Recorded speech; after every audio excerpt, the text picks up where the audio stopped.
ਵਿਆਹ ਤੋਂ 2 ਮਹੀਨੇ ਪਹਿਲਾਂ ਦੋ ਬੰਦਿਆਂ ਨੇ ਜ਼ਬਰਦਸਤੀ ਕਰ ਲਈ ਸੀ। ਵਿਆਹ ਦੇ ਦਿਨ ਪਤਾ ਲੱਗਾ ਕਿ ਮੈਂ ਪੇਟ ਤੋਂ ਹਾਂ। ਜਦੋਂ ਵਿਆਹ ਦੀ ਰਾਤ ਪਤੀ ਕਰੀਬ ਆਇਆ ਤਾਂ ਸਰਦੀਆਂ ਵਿੱਚ ਵੀ ਮੇਰੇ ਪਸੀਨੇ ਛੁੱਟ ਰਹੇ ਸਨ। ਜਦੋਂ ਉਸਨੇ ਮੇਰੇ ਸਰੀਰ ਨੂੰ ਵੇਖਿਆ ਤਾਂ ਫਿਰ ਮੈਂ ਦੁਲਹਨ ਬਣੀ ਕਮਰੇ ਵਿੱਚ ਪਹੁੰਚੀ ਤਾਂ ਮੇਰਾ ਦਿਲ ਬਹੁਤ ਘਬਰਾ ਰਿਹਾ ਸੀ। ਵਿਆਹ ਤੋਂ ਲੈ ਕੇ ਅੱਜ ਤੱਕ ਮੈਨੂੰ ਇੱਕ ਹੀ ਡਰ ਸੀ ਕਿ ਮੇਰੇ ਪਤੀ ਨੂੰ ਮੇਰੀ ਸੱਚਾਈ ਨਾ ਪਤਾ ਲੱਗ ਜਾਵੇ। ਡਰ ਡਰ ਕੇ ਮੇਰਾ ਵਕਤ ਗੁਜ਼ਰ ਰਿਹਾ ਸੀ ਅਤੇ ਹੁਣ ਉਹ ਘੜੀ ਆ ਗਈ ਸੀ ਜਦੋਂ ਮੇਰਾ ਸਾਹਮਣਾ ਆਪਣੇ ਪਤੀ ਤੋਂ ਹੋਣਾ ਸੀ। ਮੇਰਾ ਦਿਲ ਬੁਰੀ ਤਰ੍ਹਾਂ ਨਾਲ ਧੜਕ ਰਿਹਾ ਸੀ ਕਿ ਜੇਕਰ ਉਸਨੇ ਮੇਰੀ ਸੱਚਾਈ ਜਾਣ ਲਈ ਤਾਂ ਕੀ ਹੋਵੇਗਾ। ਉਹ ਸੱਚਾਈ ਤਾਂ ਦੁਨੀਆ ਵਾਲੇ ਇੱਕ ਤਰਫ, ਮੈਂ ਆਪਣੇ ਘਰ ਵਾਲਿਆਂ ਤੋਂ ਵੀ ਛੁਪਾ ਰੱਖੀ ਸੀ। ਦਰਵਾਜ਼ਾ ਖੁੱਲ੍ਹਣ ਦੀ ਆਵਾਜ਼ 'ਤੇ ਹੀ ਮੇਰਾ ਸਰੀਰ ਕੰਬਣ ਲੱਗਾ। ਮੇਰਾ ਪਤੀ ਚੱਲਦਾ ਹੋਇਆ ਮੇਰੇ ਕੋਲ ਆਇਆ ਅਤੇ ਮੈਨੂੰ ਦੇਖਣ ਲੱਗਾ। ਮੈਨੂੰ ਉਸ ਦੇ ਇਸ ਤਰ੍ਹਾਂ ਵੇਖਣ ਨਾਲ ਵੀ ਡਰ ਲੱਗ ਰਿਹਾ ਸੀ। ਮੇਰਾ ਪਤੀ ਮੇਰੇ ਸਾਹਮਣੇ ਬੈਠਿਆ ਤੇ ਮੇਰਾ ਘੁੰਡ ਚੁੱਕਿਆ।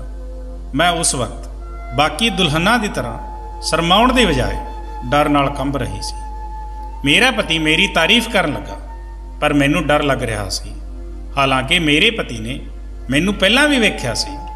ਸਾਡਾ ਵਿਆਹ ਤਾਂ 3 ਮਹੀਨੇ ਪਹਿਲਾਂ ਹੀ ਹੋ ਚੁੱਕਿਆ ਸੀ। ਬਸ ਵਿਦਾਈ 3 ਮਹੀਨੇ ਬਾਅਦ ਹੋਈ ਸੀ। ਵਿਆਹ ਸਮੇਂ ਮੇਰੇ ਦਿਲ ਵਿੱਚ ਵੀ ਬਾਕੀ ਕੁੜੀਆਂ ਦੀ ਤਰ੍ਹਾਂ ਬਹੁਤ ਸਾਰੇ ਅਰਮਾਨ ਸਨ, ਪਰ ਮੈਂ ਸ਼ਰਮਾਈ ਹੋਈ ਸੀ।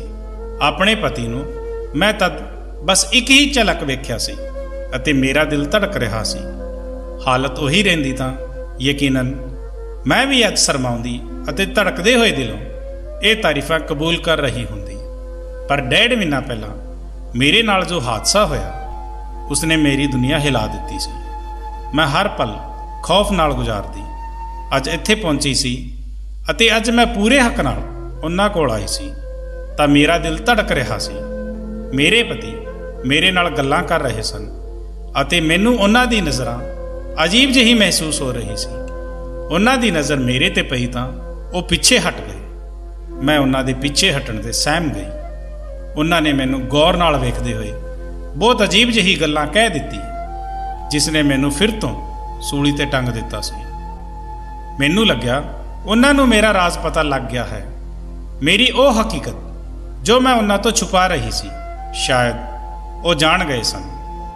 ਪਰ ਮੈਨੂੰ ਹੈਰਾਨੀ ਉਦੋਂ ਹੋਈ ਜਦੋਂ ਉਹਨਾਂ ਨੇ ਸਿਰ ਝਟਕ ਦਿੱਤਾ ਅਤੇ ਕਿਹਾ ਕਿ ਮੈਂ ਥੱਕ ਗਿਆ ਹਾਂ ਅਤੇ ਸ਼ਾਇਦ ਤੂੰ ਵੀ ਥੱਕ ਗਈ ਹੋਵੇਗੀ, ਤੂੰ ਕੱਪੜੇ ਬਦਲ ਕੇ ਸੋ ਜਾ। ਉਹ ਮੈਨੂੰ ਕਹਿੰਦੇ ਹੋਏ ਸੋ ਗਏ ਅਤੇ ਮੈਂ ਆਪਣੀ ਜਗ੍ਹਾ ਚੁੱਪ ਬੈਠੀ ਰਹਿ ਗਈ। ਅਜੀਬ ਇਨਸਾਨ ਸੀ, ਉਸਨੇ ਮੈਨੂੰ ਛੂਹਿਆ ਵੀ ਨਹੀਂ ਸੀ। ਮੈਨੂੰ ਇਸ ਗੱਲ ਤੇ ਪਰੇਸ਼ਾਨੀ ਹੋ ਰਹੀ ਸੀ। ਮੇਰਾ ਦਿਲ ਬਹੁਤ ਭਾਰੀ ਹੋਣ ਲੱਗਾ ਸੀ। ਮੈਂ ਕੱਪੜੇ ਬਦਲੇ ਤੇ ਬਿਸਤਰ ਤੇ ਲੇਟ ਗਈ, ਪਰ ਮੇਰੇ ਦਿਮਾਗ ਵਿੱਚ ਇਹੀ ਗੱਲ ਚੱਲ ਰਹੀ ਸੀ ਕਿ ਪਹਿਲੀ ਹੀ ਰਾਤ ਮੇਰੇ ਪਤੀ ਨੇ ਮੈਨੂੰ ਛੂਹਣ ਦੀ ਬਜਾਏ ਇੱਧਰ ਉੱਧਰ ਦੀਆਂ ਗੱਲਾਂ ਕਰਕੇ ਸੌਣ ਦਾ ਕਹਿ ਦਿੱਤਾ। ਮੈਂ ਪੂਰੀ ਰਾਤ ਇਸ ਗੱਲ ਨੂੰ ਸੋਚਦੀ ਰਹੀ। ਅਗਲੇ ਦਿਨ ਮੈਂ ਬਹੁਤ ਮੁਸ਼ਕਲ ਨਾਲ ਆਪਣੇ ਚਿਹਰੇ ਤੇ ਮੁਸਕਰਾਹਟ ਸਜਾਏ ਬੈਠੀ ਸੀ। ਅੱਜ ਵੀ ਸਭ ਨੇ ਮੇਰੀ ਬਹੁਤ ਤਾਰੀਫ ਕੀਤੀ। ਮੈਂ ਬਚਪਨ ਤੋਂ ਹੀ ਬਹੁਤ ਖੂਬਸੂਰਤ ਸੀ। ਵਿਆਹ ਦੇ ਹਾਰ ਸ਼ਿੰਗਾਰ ਨੇ ਮੇਰੀ ਖੂਬਸੂਰਤੀ ਨੂੰ ਹੋਰ ਵਧਾ ਦਿੱਤਾ ਸੀ। ਮੈਨੂੰ ਭਰੋਸਾ ਸੀ ਅੱਜ ਮੇਰਾ ਪਤੀ ਮੈਨੂੰ ਵੇਖ ਕੇ ਆਪਣੇ ਆਪ ਨੂੰ ਹੱਕ ਜਤਾਉਣ ਤੋਂ ਰੋਕ ਨਹੀਂ ਪਾਉਣਗੇ। ਮੈਂ ਡਰੀ ਹੋਈ ਸੀ, ਪਰ ਮੈਂ ਚਾਹੁੰਦੀ ਸੀ ਕਿ ਉਹ ਮੈਨੂੰ ਛੂਹੇ ਅਤੇ ਆਪਣਾ ਹੱਕ ਹਾਸਲ ਕਰੇ। ਅੱਜ ਜ਼ਿਆਦਾ ਇੰਤਜ਼ਾਰ ਨਹੀਂ ਕਰਨਾ ਪਿਆ ਸੀ। ਮੇਰੇ ਪਤੀ ਕਮਰੇ ਵਿੱਚ ਆਏ ਅਤੇ ਉਹਨਾਂ ਦਾ ਮਿਜ਼ਾਜ ਵੀ ਬਹੁਤ ਚੰਗਾ ਲੱਗ ਰਿਹਾ ਸੀ। ਮੈਨੂੰ ਥੋੜ੍ਹਾ ਬਹੁਤ ਡਰ ਵੀ ਲੱਗ ਰਿਹਾ ਸੀ। ਫਿਰ ਮੈਨੂੰ ਹੈਰਤ ਦਾ ਝਟਕਾ ਤਦ ਲੱਗਾ ਜਦ ਮੇਰੇ ਪਤੀ ਨੇ ਅੱਜ ਰਾਤ ਵੀ ਇੱਧਰ ਉੱਧਰ ਦੀਆਂ ਗੱਲਾਂ ਕਰਕੇ ਸੌਣ ਨੂੰ ਕਿਹਾ ਤੇ ਆਪਣੇ ਆਪ ਵੀ ਸੋ ਗਿਆ। ਮੈਂ ਸਦਮੇ ਵਿੱਚ ਬੈਠੀ ਰਹਿ ਗਈ ਕਿ ਮੇਰੇ ਵਿੱਚ ਇੰਨੀ ਵੀ ਕਸ਼ਿਸ਼ ਨਹੀਂ ਸੀ ਕਿ ਮੇਰਾ ਪਤੀ ਮੇਰੇ ਵੱਲ ਆਕਰਸ਼ਿਤ ਹੁੰਦਾ। ਮੇਰੀ ਹਾਲਤ ਅਜੀਬ ਜਿਹੀ ਹੋਣ ਲੱਗੀ। ਪਹਿਲਾਂ ਹੀ ਮੇਰੇ ਦਿਲ ਵਿੱਚ ਡਰ ਸੀ ਕਿ ਕਿਤੇ ਮੇਰੇ ਪਤੀ ਸਾਹਮਣੇ ਮੇਰੀ ਹਕੀਕਤ ਨਾ ਖੁੱਲ੍ਹ ਜਾਵੇ। ਉੱਤੋਂ ਮੇਰੇ ਪਤੀ ਦਾ ਅਜੀਬ ਰਵੱਈਆ ਮੈਨੂੰ ਹੋਰ ਪਰੇਸ਼ਾਨੀ ਵਿੱਚ ਪਾ ਰਿਹਾ ਸੀ। ਮੇਰੇ ਪਤੀ ਬਹੁਤ ਚੰਗੇ ਇਨਸਾਨ ਸਨ, ਮੇਰੇ ਨਾਲ ਬਹੁਤ ਪਿਆਰ ਨਾਲ ਪੇਸ਼ ਆਉਂਦੇ ਸਨ, ਪਰ ਉਹਨਾਂ ਨੇ ਪੂਰਾ ਮਹੀਨਾ ਗੁਜ਼ਾਰ ਦਿੱਤਾ ਪਰ ਰਿਸ਼ਤੇ ਦੀ ਕੋਈ ਬੁਨਿਆਦ ਨਹੀਂ ਰੱਖੀ ਸੀ। ਮੇਰੇ ਦਿਮਾਗ 'ਤੇ ਬਹੁਤ ਗਹਿਰਾ ਅਸਰ ਪਿਆ ਸੀ। ਮੈਨੂੰ ਫਿਰ ਤੋਂ ਆਪਣੇ ਨਾਲ ਹੋਏ ਹਾਦਸੇ ਦੇ ਭੈੜੇ ਸੁਪਨੇ ਰਾਤਾਂ ਨੂੰ ਜਗਾਉਣ ਲੱਗੇ ਸਨ। ਮੇਰੀ ਹਾਲਤ ਦਿਨ ਬ ਦਿਨ ਵਿਗੜਦੀ ਜਾ ਰਹੀ ਸੀ। ਮੈਂ ਹਰ ਵਕਤ ਡਰੀ ਰਹਿੰਦੀ ਸੀ। ਤੀਜਾ ਮਹੀਨਾ ਸ਼ੁਰੂ ਹੋਇਆ। मेरा शरीर बदलण लगा अते मैनू यही डर सी। मैं चाहुंदी सी कि इस टाइम तो पहला मेरे पति नाल मेरा मजबूत रिश्ता बन जाए, पर अजिहा नहीं हो पाया सी अते हुण यकीनन मेरी हकीकत खुल जाएगी। हमेशा टेंशन विच रहण दी वजह नाल मेरी हालत खराब हो रही सी। एक दिन मेरी तबीयत बहुत ज़्यादा बिगड़ी तो मेरे पति मैनू डॉक्टर कोल लै गए। डॉक्टर ने मेरा चैकअप करके उही कहा जिसका मैनू डर सी। वो बोल रही सी कि मैं माँ बनने वाली हाँ, मैनू प्रेगनेंट होए 3 महीने हो चुके हैं। मैं सदमे विच आ चुकी सी। हुण यकीनन मेरा पति मैनू तलाक दे देवेगा अते कोई भी इंसान यही करता। मेरा दिल चाह रहा सी कि मैं चीख चीख के रोवां, पर मेरा शरीर बिल्कुल बेजान अते ठंडा हो रहा सी। डॉक्टर मेरे पति नूं दस रही सी किसी टेंशन की वजह नाल मेरी हालत बहुत खराब हो गई है। मैनू चंगी खुराक दे नाल नाल चंगे माहौल की भी जरूरत है। वो नहीं जानती सी कि ये बच्चा किवें ते किसदा है। मेरियां अखां विच 6 महीने पहला गुजरिया होया हादसा किसी फिल्म की तरह चल रहा सी। विदाई तो पहला ते अपने विआह तो 1 महीना बाद मैं एग्जाम देने यूनिवर्सिटी जा रही सी कि मैनू 2 नौजवान मुंडिया ने फड़ लिया। मैं उस वक्त सुनसान जगह ते सी। मेरी चीख पुकार का भी कोई फायदा नहीं होया अते उन्हां मुंडिया ने उत्थे ही नेड़े किसी जगह ते ले जाके मेरी बेबसी का फायदा उठा लिया। मैं उन्हां सामने हाथ जोड़े, रहम की भीख मंगी। उन्होंने बहुत रोकया पर वो बहरे हो चुके सन। मैं चीख चीख के रोना चाहती सी पर मेरी आवाज़ दबा दी गई। मैं कुछ नहीं वेख पाई, ना मैं ज़्यादा कुछ जानती सी। बस मैनू इन्ना याद सी कि एक मुंडा जिसने मेरे नाल गलत किया सी उसने मास्क लगाया होया सी अते उसदे शर्ट ते भी अजीब जिहा कुछ लिखिया होया सी, पर यह सबूत बाद विच तलाश करन ते नहीं लभे। उस वक्त सदमे विच कुछ देर तां उत्थे ही पई रही। मैनू लग्या कि मैं मर जावांगी। जेकर ना मरी तद भी मैं अपनी जान ले लेना चाहती सी। मैं अपने आप नूं संभालदी रोंदी रोंदी घर पहुंची। छोटी भैन के अलावा कोई नहीं सी। मैं अपने कमरे में जाके बंद हो गई अते फुट फुट के रोन लगी। मैनू गम अते परेशानी करके बुखार हो गया सी। रातां नूं मैं डर जाती सी। मैनू सुपनियां विच वो दोने ही नज़र आउंदे सन। मैं रातां नूं उठ के बैठ जाती अते सारी सारी रात जागदी रहिंदी, पर कदे किसी नूं दस्सण दी हिम्मत नहीं कर पाई। घर वाले मेरा बहुत ख्याल रखते सन अते 1 हफ्ते के बुखार ने मेरे चेहरे की रौनक खो ली। फिर हौली हौली मैं संभलन लगी। जो मेरे नाल होया सी हौली हौली मैं उस तकलीफ तो निकलण लगी। मैं घर वालियां तो ये गल छुपा रही सी अते अपने आप नूं संभाल लिया, पर कुछ दिन बाद मेरी तबीयत विच बदलाव महसूस होने लगा। अक्सर मेरा सिर चकराउण लगदा अते मैनू उल्टी आउण लगदी सी। मैं डर गई सी कि यह सब उस दिन का नतीजा ना होवे। मैं चुपचाप यूनिवर्सिटी तो लेडी डॉक्टर कोल गई अते चैकअप करवा के वाहिगुरू जी तो अरदास की कि अजिहा ना होए जिसका मैनू खौफ है, पर शायद रब नूं यही मंजूर सी। मेरी रिपोर्ट विच यही आया कि मैं प्रेगनेंट हाँ।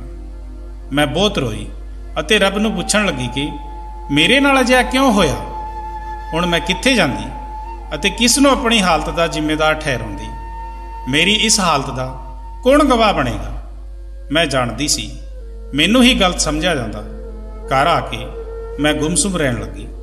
घर विच माँ पापा दोने बुजुर्ग सन अते छोटी भैन ना समझ सी, इसलिए मेरी हालत नूं रोग समझ लिया सी। मेरी हालत दिन ब दिन खराब होंदी जा रही सी। फिर विआह का मसला उठा तो मैं सहम जी गई कि मेरा पति मेरे ते भरोसा करदा कदे नहीं। वो मैथों रिश्ता तोड़ दिंदा अते मैं समाज विच चरित्रहीन बन के रह जांदी। जदों विआह होया तो मैं सोचा कि विआह तो बाद पति नूं कह देवांगी कि मैं प्रेगनेंट हाँ अते जदों बच्चा पैदा हुंदा तां उसनूं 7 महीने का साबित करके ये मामला इत्थे ही दबा देवांगी। पर इत्थे भी किस्मत ने मेरा साथ नहीं दिता अते मेरा पति मेरे नाल मुहब्बत के दावे करके मेरा इन्ना ख्याल रख के भी मेरे तो फासला बना रहे सन। हुण डॉक्टर ने तो हकीकत खोल दी सी। मैं जानती सी मेरा पति घर जाके मैनू बुरा भला कहेगा ਅਤੇ ਬਦ ਚੱਲਣ ਦਾ ਇਲਜ਼ਾਮ ਲਾ ਕੇ ਮੈਨੂੰ ਤਲਾਕ ਦੇ ਦੇਵੇਗਾ। ਇਸ 3-4 ਮਹੀਨੇ ਦੀ ਟੈਨਸ਼ਨ ਨੇ ਮੈਨੂੰ ਇੰਨਾ ਬੇਹਾਲ ਕਰ ਦਿੱਤਾ ਸੀ ਕਿ ਮੈਂ ਆਪਣੇ ਆਪ ਨੂੰ ਤਲਾਕ ਲਈ ਵੀ ਤਿਆਰ ਕਰ ਲਿਆ ਸੀ। ਜਦੋਂ ਅਸੀਂ ਘਰ ਪਹੁੰਚੇ ਤਾਂ ਮੇਰੇ ਪਤੀ ਮੈਨੂੰ ਕਮਰੇ ਵਿੱਚ ਲੈ ਗਏ, ਪਰ ਮੇਰੀ ਹਾਲਤ ਦਾ ਕੋਈ ਠਿਕਾਣਾ ਨਹੀਂ ਰਿਹਾ। ਜਦੋਂ ਦੁਪਹਿਰ ਤੋਂ ਸ਼ਾਮ ਅਤੇ ਸ਼ਾਮ ਤੋਂ ਰਾਤ ਹੋ ਗਈ, ਪਰ ਮੈਨੂੰ ਮੇਰੇ ਪਤੀ ਨੇ ਕੁਝ ਨਹੀਂ ਕਿਹਾ, ਸਗੋਂ ਉਹ ਮੈਨੂੰ ਆਰਾਮ ਕਰਨ ਲਈ ਕਹਿ ਰਹੇ ਸਨ। ਮੈਨੂੰ ਲੱਗ ਰਿਹਾ ਸੀ ਕਿ ਮੈਂ ਕੋਈ ਸੁਪਨਾ ਵੇਖ ਰਹੀ ਹਾਂ। ਆਖਿਰ ਕੌਣ ਮਰਦ ਇੰਨਾ ਚੁੱਪ ਰਹਿ ਸਕਦਾ ਹੈ। ਉਹ ਆਪਣੀ ਪਤਨੀ ਦੇ ਗਰਭਵਤੀ ਹੋਣ ਦਾ ਸੁਣ ਚੁੱਕੇ ਸਨ, ਜਿਸ ਨੂੰ ਉਹਨਾਂ ਨੇ ਛੂਹਿਆ ਤੱਕ ਵੀ ਨਹੀਂ ਸੀ। ਫਿਰ ਵੀ ਉਹ ਸ਼ਾਂਤ ਸਨ। ਅਜਿਹਾ ਕਿਵੇਂ ਪੋਸੀਬਲ ਸੀ? ਮੈਂ ਪਰੇਸ਼ਾਨ ਸੀ। ਮੈਨੂੰ ਉਹਨਾਂ ਦੇ ਚੁੱਪ ਰਹਿਣ ਤੋਂ ਹੈਰਤ ਹੋ ਰਹੀ ਸੀ ਅਤੇ ਦਿਨ ਬ ਦਿਨ ਮੈਂ ਉਹਨਾਂ ਦੀ ਮੁਹੱਬਤ ਵਿੱਚ ਗ੍ਰਿਫਤਾਰ ਹੋਣ ਲੱਗੀ। ਮੈਨੂੰ ਭਰੋਸਾ ਹੋਣ ਲੱਗਾ ਕਿ ਜਿਸ ਮੁਹੱਬਤ ਦੇ ਦਾਅਵੇ ਉਹ ਕਰਦੇ ਸਨ, ਸ਼ਾਇਦ ਉਹ ਸੱਚੀ ਹੈ। ਵਕਤ ਗੁਜ਼ਰਦਾ ਜਾ ਰਿਹਾ ਸੀ ਅਤੇ ਉਹ ਮੇਰਾ ਹਰ ਤਰ੍ਹਾਂ ਨਾਲ ਖਿਆਲ ਰੱਖਣ ਲੱਗੇ ਸਨ। ਮੇਰੇ ਲਈ ਫਰੂਟ ਲਿਆਉਂਦੇ, ਦੁੱਧ ਵੀ ਆਪਣੇ ਹੱਥਾਂ ਨਾਲ ਪਿਲਾਉਂਦੇ। ਮੈਂ ਇਸ ਸਭ ਨੂੰ ਉਹਨਾਂ ਦੀ ਮੁਹੱਬਤ ਸਮਝਦੀ ਰਹੀ, ਪਰ ਫਿਰ ਵੀ ਕਦੇ-ਕਦੇ ਮੈਨੂੰ ਉਹਨਾਂ 'ਤੇ ਬਹੁਤ ਹੈਰਤ ਹੁੰਦੀ ਸੀ। ਉਹਨਾਂ ਦਾ ਇੰਨਾ ਖਿਆਲ ਰੱਖਣ 'ਤੇ ਮੈਨੂੰ ਦੁਬਾਰਾ ਕੋਈ ਪਰੇਸ਼ਾਨੀ ਨਹੀਂ ਹੋਈ ਅਤੇ ਮੈਂ ਸਾਰਾ ਵਕਤ ਸਕੂਨ ਨਾਲ ਗੁਜ਼ਾਰਿਆ। ਫਿਰ ਮੈਂ ਵਿਆਹ ਦੇ 7 ਮਹੀਨੇ ਬਾਅਦ ਇੱਕ ਖੂਬਸੂਰਤ ਬੱਚੇ ਨੂੰ ਜਨਮ ਦਿੱਤਾ। ਮੈਨੂੰ ਇਸ ਬੱਚੇ ਦੀ ਕਿਸਮਤ 'ਤੇ ਵੀ ਅਫਸੋਸ ਹੋ ਰਿਹਾ ਸੀ ਅਤੇ ਉਸ ਦੀ ਕਿਸਮਤ ਵਿੱਚ ਸ਼ਾਇਦ ਬਾਪ ਦੀ ਮੁਹੱਬਤ ਨਹੀਂ ਸੀ। ਸੱਚ ਤਾਂ ਇਹ ਸੀ ਕਿ ਮੈਨੂੰ ਵੀ ਇਸ ਬੱਚੇ ਨਾਲ ਜ਼ਿਆਦਾ ਮੁਹੱਬਤ ਜਾਂ ਲਗਾਵ ਮਹਿਸੂਸ ਨਹੀਂ ਹੋ ਰਿਹਾ ਸੀ, ਪਰ ਮੇਰੇ ਪਤੀ ਨੇ ਇੱਥੇ ਵੀ ਮੈਨੂੰ ਗਲਤ ਸਾਬਤ ਕੀਤਾ ਅਤੇ ਇਸ ਬੱਚੇ ਨੂੰ, ਜਿਸ ਦੇ ਬਾਪ ਦਾ ਕੁਝ ਪਤਾ ਨਹੀਂ ਸੀ, ਉਸ ਨੂੰ ਇੰਨਾ ਪਿਆਰ ਅਤੇ ਮੁਹੱਬਤ ਦਿੱਤੀ ਕਿ ਮੈਂ ਹੈਰਾਨ ਰਹਿ ਗਈ। ਬੱਚੇ ਦੀ ਜ਼ਰੂਰਤ ਦਾ ਹਰ ਸਮਾਨ ਘਰ ਵਿੱਚ ਪਹਿਲਾਂ ਤੋਂ ਭਰਿਆ ਸੀ। ਮੈਂ ਮਾਂ ਹੋ ਕੇ ਅਕਸਰ ਲਾਪਰਵਾਹੀ ਕਰ ਜਾਂਦੀ ਸੀ, ਪਰ ਉਹ ਬੱਚੇ ਦਾ ਹਰ ਵਕਤ ਖਿਆਲ ਰੱਖਦੇ ਸਨ, ਪਿਆਰ ਦਿੰਦੇ। ਥੋੜਾ ਜਿਹਾ ਰੋਂਦਾ ਤਾਂ ਵੀ ਤੜਫ ਉੱਠਦੇ ਸਨ। ਮੈਂ ਉਹਨਾਂ ਦੀ ਮੁਹੱਬਤ ਨੂੰ ਹੈਰਾਨੀ ਨਾਲ ਵੇਖਦੀ ਰਹਿ ਜਾਂਦੀ। ਖੁਸ਼ੀ ਦੀ ਬਜਾਏ ਮੈਂ ਅਜੀਬ ਜਿਹੀ ਘੁਟਨ ਮਹਿਸੂਸ ਕਰਨ ਲੱਗੀ। ਅਖੀਰ ਕੋਈ ਇੰਨਾ ਚੰਗਾ ਕਿਵੇਂ ਹੋ ਸਕਦਾ ਹੈ? ਮੈਨੂੰ ਲੱਗਿਆ ਕਿ ਇਹਨਾਂ ਵਿੱਚ ਇਨਸਾਨੀਅਤ ਬਹੁਤ ਜ਼ਿਆਦਾ ਸੀ ਅਤੇ ਸ਼ਾਇਦ ਉਹ ਸਾਰੀ ਮੁਹੱਬਤ ਜੋ ਮੈਨੂੰ ਦਿੱਤੀ ਗਈ ਸੀ, ਉਹ ਵੀ ਇਨਸਾਨੀਅਤ ਦੇ ਨਾਤੇ ਹੀ ਸੀ। ਮੈਂ ਉਹਨਾਂ ਦੀ ਮੁਹੱਬਤ ਉਸ ਬੱਚੇ ਨਾਲ ਦੇਖ ਕੇ ਪਾਗਲ ਹੋਣ ਲੱਗੀ ਸੀ।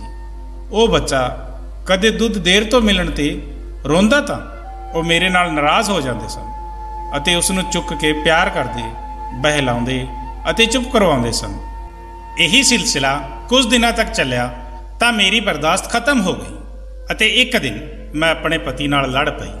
ਮੈਂ ਉਸ ਨੂੰ ਕਿਹਾ ਕਿ ਉਹ ਇੰਨਾ ਚੁੱਪ ਕਿਉਂ ਹੈ, ਮੇਰੇ ਤੋਂ ਕਦੇ ਸਵਾਲ ਕਿਉਂ ਨਹੀਂ ਕੀਤਾ। ਉਹ ਪਹਿਲਾਂ ਮੈਨੂੰ ਅਤੇ ਫਿਰ ਮੇਰੇ ਬੱਚੇ ਨੂੰ ਇੰਨਾ ਪਿਆਰ ਕਿਵੇਂ ਦੇ ਸਕਦੇ ਹਨ? ਮੈਂ ਚੀਖ ਪਈ। ਮੈਨੂੰ ਉਹਨਾਂ ਦਾ ਖਿਆਲ ਰੱਖਣਾ ਅਤੇ ਸਾਨੂੰ ਪਿਆਰ ਦੇਣਾ ਤੜਫਾ ਰਿਹਾ ਸੀ।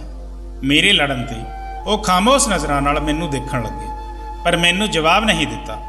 ਪਹਿਲੇ ਦਿਨ ਉਹਨਾਂ ਨੇ ਮੇਰੇ ਭਰੇ ਭਰੇ ਸਰੀਰ ਨੂੰ ਵੇਖ ਕੇ ਹੈਰਤ ਦਾ ਇਜ਼ਹਾਰ ਕੀਤਾ ਸੀ। ਮੈਂ ਉਸ ਵਕਤ ਬਹਾਨਾ ਬਣਾ ਦਿੱਤਾ ਸੀ ਕਿ ਮੈਂ ਵਿਆਹ ਦੇ ਦਿਨਾਂ ਵਿੱਚ ਵਿਹਲੇ ਬੈਠ ਕੇ ਖਾਣ ਲੱਗੀ ਸੀ, ਇਸ ਲਈ ਮੋਟੀ ਹੋ ਗਈ ਹਾਂ।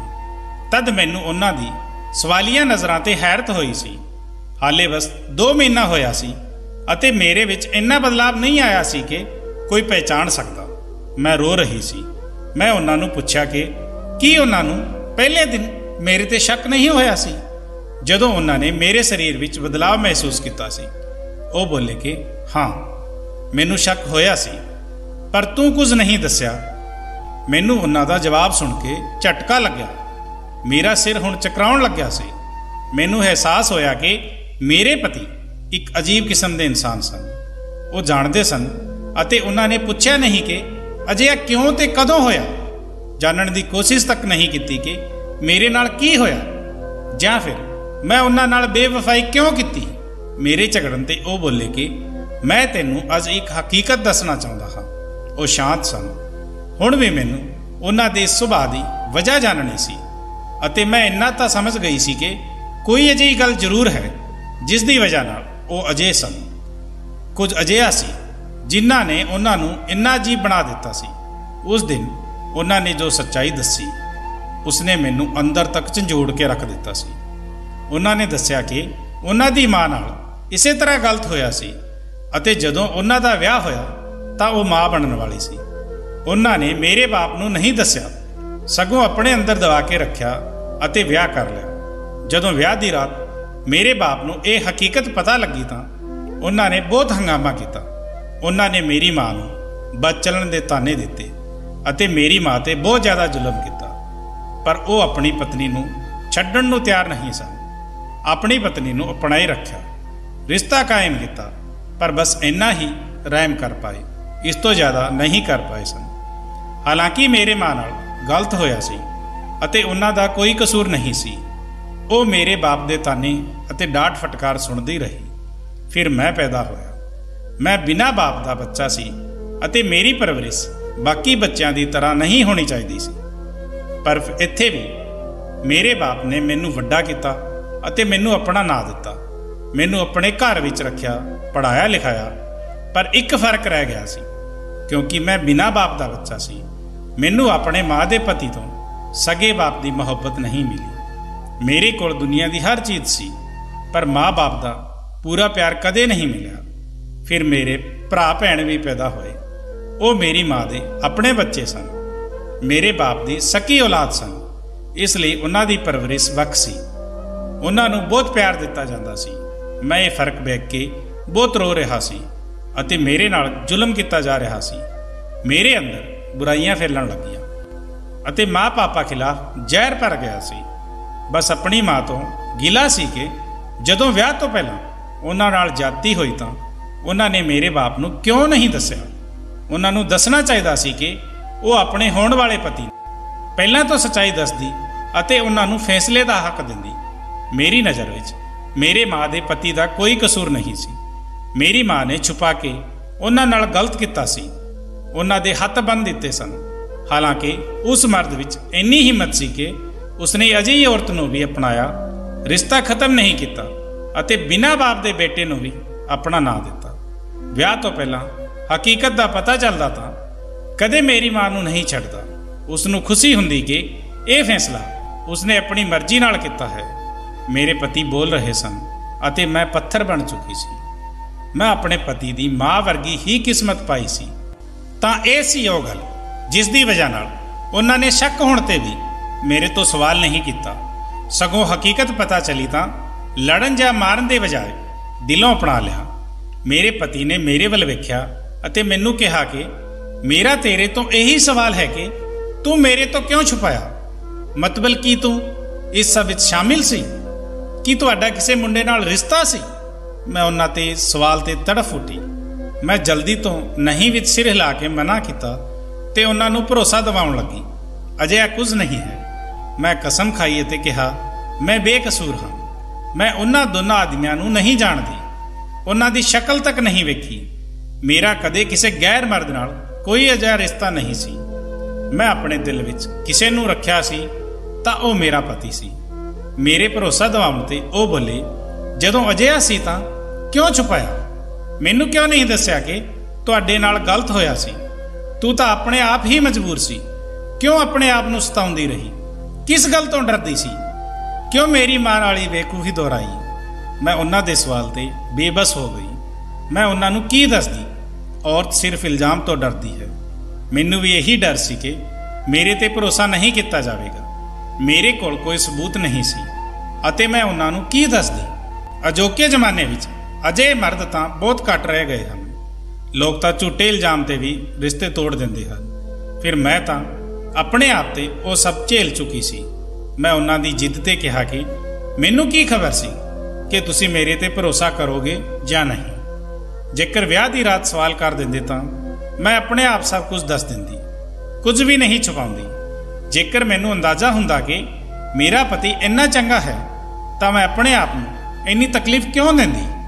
ਮੇਰੇ ਰੋਣ ਤੇ ਮੇਰੇ ਪਤੀ ਨੇ ਮੇਰਾ ਹੱਥ ਫੜ ਲਿਆ ਅਤੇ ਮੈਨੂੰ ਕਿਹਾ ਕਿ ਹੁਣ ਯਾਦ ਰੱਖਣਾ, ਮੈਨੂੰ ਤੇਰੇ ਤੇ ਭਰੋਸਾ ਹੈ ਅਤੇ ਹੁਣ ਜ਼ਿਆਦਾ ਮਤ ਸੋਚਣਾ। ਮੈਂ ਪਿਆਰ ਭਰੀ ਨਜ਼ਰਾਂ ਨਾਲ ਉਹਨਾਂ ਨੂੰ ਵੇਖਿਆ। ਮੇਰਾ ਦਿਲ ਉਹਨਾਂ ਦੀ ਮੁਹੱਬਤ ਦੇਖ ਕੇ ਖੁਸ਼ੀ ਨਾਲ ਮਚਲ ਉੱਠਿਆ ਸੀ। ਅੱਜ ਸਭ ਕੁਝ ਖੁੱਲ੍ਹ ਚੁੱਕਿਆ ਸੀ। ਮੈਨੂੰ ਲੱਗ ਰਿਹਾ ਸੀ ਕਿ ਅੱਜ ਅਸੀਂ ਦੋਨਾਂ ਨੇ ਆਪਣੀ ਹਰ ਸੱਚਾਈ ਇੱਕ ਦੂਜੇ ਨੂੰ ਦੱਸ ਦਿੱਤੀ ਹੈ। ਪਰ ਮੈਂ ਗਲਤ ਸੀ। ਹੁਣੇ ਤਾਂ ਮੈਂ ਬਹੁਤ ਸਾਰੀ ਸੱਚਾਈ ਨੂੰ ਨਹੀਂ ਜਾਣਦੀ ਸੀ। ਹੁਣੇ ਤਾਂ ਮੇਰੇ ਸਿਰ ਤੇ ਅਸਮਾਨ ਡਿੱਗਣਾ ਬਾਕੀ ਸੀ। हुण इस सब तो बेखबर खुश हो गई सी। मेरी जिंदगी अपने पति की वजह नाल चंगी अते खुशी नाल गुजरन लगी सी। हुण मेरा भरोसा अपने पति ते कुछ अजिहा कायम हो गया सी कि मैं अपनी हर एक गल उन्हां नूं दस दिंदी सी। मैं अपने बच्चे नूं भी प्यार देण लगी सी अते कुछ दिन बाद मैनूं दोबारा तो मां बनन दी खुशखबरी मिली सी।